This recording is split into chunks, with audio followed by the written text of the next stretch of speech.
പിതാവിൻ്റെയും പുത്രൻ്റെയും പരിശുദ്ധാത്മാവിൻ്റെയും നാമത്തിൽ ആമേൻ. എന്റെ പ്രിയപ്പെട്ടവരെ, ഇന്ന് ഓഗസ്റ്റ് 23 ഞായറാഴ്ച. അമ്മേ പരിശുദ്ധ അമ്മേ, അമ്മേ പരിശുദ്ധമേ, ദൈവമാതാവേ, കൃപാസനത്തിലൂടെ ഞങ്ങൾക്കും ഞങ്ങളുടെ ദേശത്തിനും അമ്മ മധ്യസ്ഥം തേടി തന്ന എല്ലാ അനുഗ്രഹങ്ങൾക്കും കൃപകൾക്കും ഞങ്ങളിപ്പോൾ ഹൃദയം നിറഞ്ഞ നന്ദി പറയുന്നു. അമ്മേ പരിശുദ്ധമേ, ദൈവമാതാവേ, 2004 ഡിസംബർ 7 ഉച്ചകഴിഞ്ഞ് 2:30 കൃപാസനത്തിൽ സംഭവിച്ച അമ്മയുടെ പ്രത്യക്ഷപ്പെടലിനെ കുറിച്ച് തിരുസഭയ്ക്ക് സമർപ്പിച്ചിരിക്കുന്ന പഠനരേഖകളുടെ മേൽ സഭാത്മകമായ പഠനം ആരംഭിക്കുവാൻ ഞങ്ങൾ പ്രാർത്ഥിക്കുന്നു. അമ്മേ പരിശുദ്ധമേ, ഭൂസ്വർലോകങ്ങളുടെ രാജ്ഞിയായ അങ്ങേയ്ക്ക് ഭൗമസംരക്ഷണത്തിനായി പ്രപഞ്ചപ്രകൃതിയെ തന്നെ തിരുസഭ പ്രതിഷ്ഠിക്കുവാൻ ഈ പ്രത്യക്ഷീകരണം വഴി ഇടയാക്കണമേ. പരിശുദ്ധമേ, ജപമാല മാതാവേ, സകല കൃപാസനം പ്രാർത്ഥനയോടും ചേർത്ത് ഞങ്ങളിപ്പോൾ പ്രാർത്ഥിക്കുന്ന ഈ കുടുംബത്തിന്റെ പ്രത്യേക നിയോഗം പറ മക്കളെ.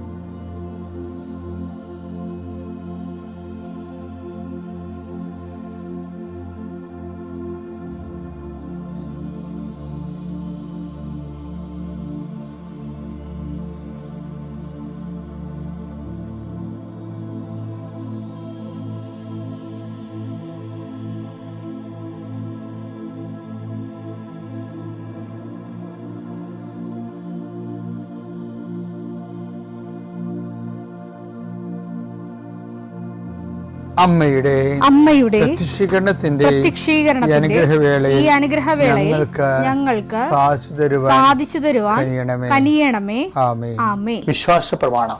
സർവശക്തനായ പിതാവും ആകാശത്തിന്റെയും ഭൂമിയുടെയും സൃഷ്ടാവുമായ ദൈവത്തിൽ ഞാൻ വിശ്വസിക്കുന്നു. അവിടുത്തെ ഏകപുത്രനും ഞങ്ങളുടെ കർത്താവുമായ ഈശോ മിശിഹായിലും ഞാൻ വിശ്വസിക്കുന്നു. ഈ പുത്രൻ പരിശുദ്ധാത്മാവിനാൽ ഗർഭസ്ഥനായി കന്യകാമറിയത്തിൽ നിന്ന് പിറന്ന് പൊന്തിയോസ് പീലാത്തോസിന്റെ കാലത്ത് പീഡകൾ സഹിച്ച് കുരിശിൽ തറയ്ക്കപ്പെട്ട് മരിച്ച് അടക്കപ്പെട്ട് പാതാളങ്ങളിൽ ഇറങ്ങി മരിച്ചവരുടെ ഇടയിൽ നിന്ന് 3-ാം നാൾ ഉയർത്ത് സ്വർഗത്തിലേക്ക് എഴുന്നള്ളി സർവശക്തിയുള്ള പിതാവായ ദൈവത്തിന്റെ വലതുഭാഗത്തിരിക്കുന്നു.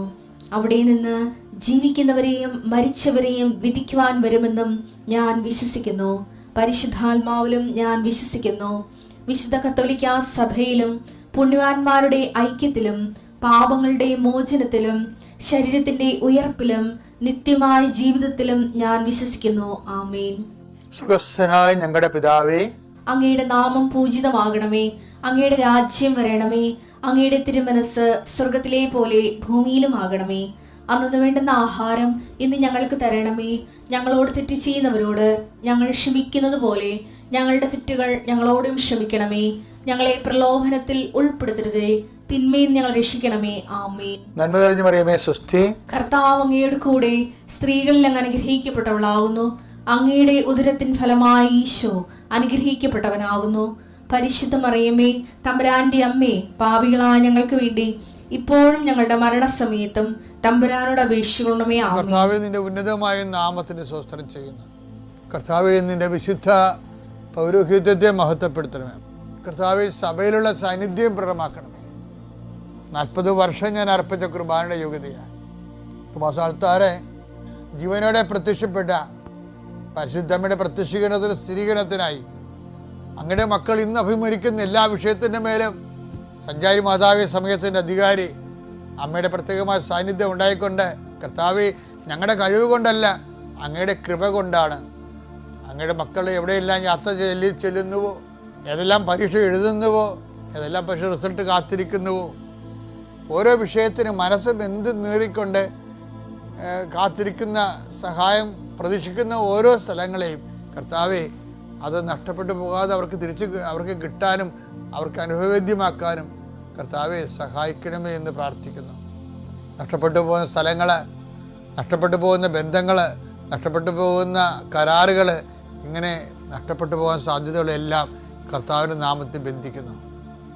ഓരോ സ്ഥലവും ഓരോ വിഷയത്തെ നീ ആസ്പദമായിക്കൊണ്ട് അതിനെ അധികരിച്ചുകൊണ്ട് ഓരോ വിഷയത്തിൻ്റെ മേലും നീ ആഗ്രഹം അവലംബിച്ചുകൊണ്ട് അത് ഓരോ ഡേറ്റും ഓരോ നീ പ്രത്യാശയോടെ കാത്തിരിക്കുന്ന ചില വ്യക്തികളുടെ വരവ്, പ്രത്യാശയോടെ കാത്തിരിക്കുന്ന ചില ഓഫറുകൾ, പ്രത്യാശയോടെ കാത്തിരിക്കുന്ന ചില തീയതികൾ എല്ലാം എൻ്റെ ദൈവവേദനെ നിനക്ക് അനുഗ്രഹമായി മാറട്ടെ.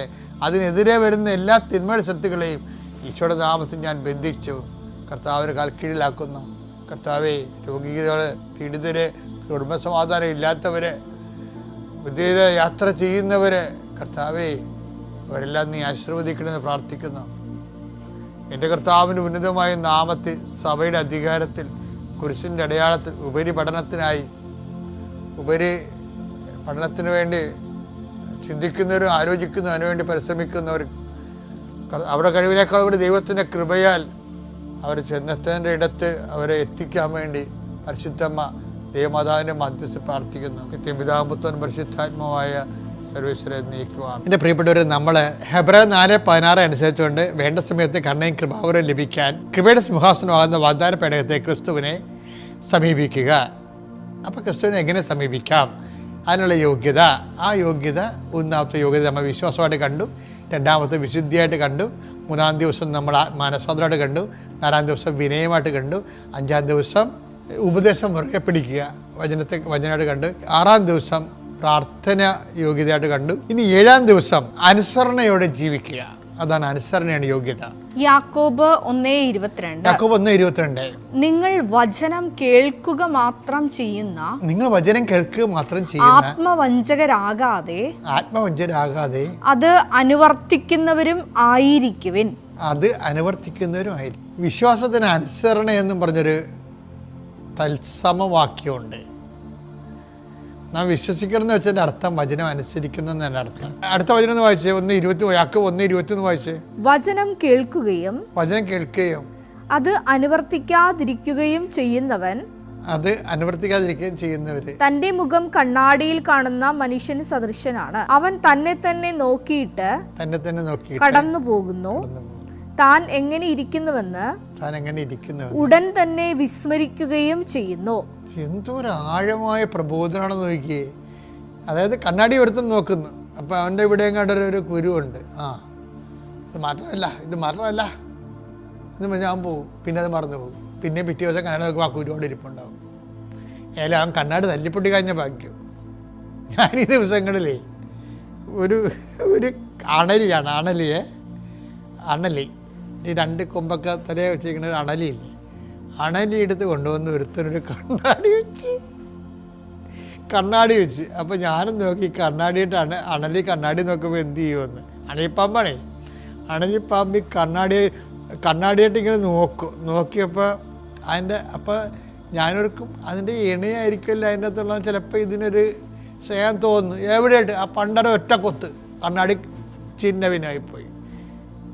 അപ്പോൾ ചില ആൾക്കാർക്ക് കണ്ണാടിയെ പൊട്ടിച്ച് കളയും. അവർക്ക് ഇഷ്ടപ്പെട്ടില്ലെങ്കിൽ അത് കാണുന്ന തൻ്റെ രൂപം തന്നെ ആണെങ്കിലും കണ്ണാടിയെ പൊട്ടിച്ച് കളയും.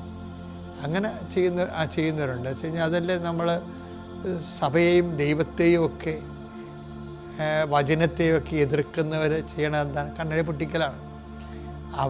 അവർക്ക് ആത്മശോധനയ്ക്ക് ഒരു അവസരം ഉണ്ടാക്കണ എല്ലാം അവർ തകർത്തുകൾ ക്രിസ്തു ദൈവമില്ല എന്നൊക്കെ പറഞ്ഞ് കളയുമ്പോഴേ കാര്യം എന്താണ്? അവർക്ക് ഉൾക്കൊള്ളാൻ പറ്റണില്ല. കാര്യം അവർ ക്രിസ്തുവിനെ കൊണ്ട് ജീവിക്കാൻ പറ്റത്തില്ല. എല്ലാവിധ മ്ലേച്ഛതകളിലും ജീവിക്കുന്ന ആൾക്കാരുണ്ട്. അവർക്ക് ഒരിക്കലും ദൈവവചനം ഉൾക്കൊള്ളാൻ, അവർ ദൈവവചനത്തിന് കണ്ണാടി കാണിച്ചാൽ അപ്പം പിടിച്ചു കളയും, അത് വചനമല്ല എന്നൊക്കെ പറഞ്ഞു കളയും. അപ്പം അതുകൊണ്ട് വചനം സ്വീകരിക്കുന്നവരിന് വചനമാണെന്ന് പറയുന്നവരാ, പക്ഷെ ദൈവം അവർ അംഗീകരിക്കണം നിർബന്ധമില്ല. എന്താ കാര്യം? ദൈവം പറയും പുട്ട് ഇൻടു പ്രാക്ടീസ് എന്ന് പറയും, നിങ്ങൾ അനുസരിച്ച് ജീവിച്ച് കാണിക്കാൻ പറയും. അപ്പോൾ വചനപീഠത്തെ സമീപിക്കാനുള്ള ഒരു യോഗ്യത, ഏഴാമത്തെ യോഗ്യത എന്ന് പറയുന്നത് വചനം അനുസരിച്ച് ജീവിക്കുക എന്നുള്ളതാണ്. പിതാവിൻ്റെയും പുത്രൻ്റെയും പരിശുദ്ധാത്മാവിൻ്റെയും നാമം.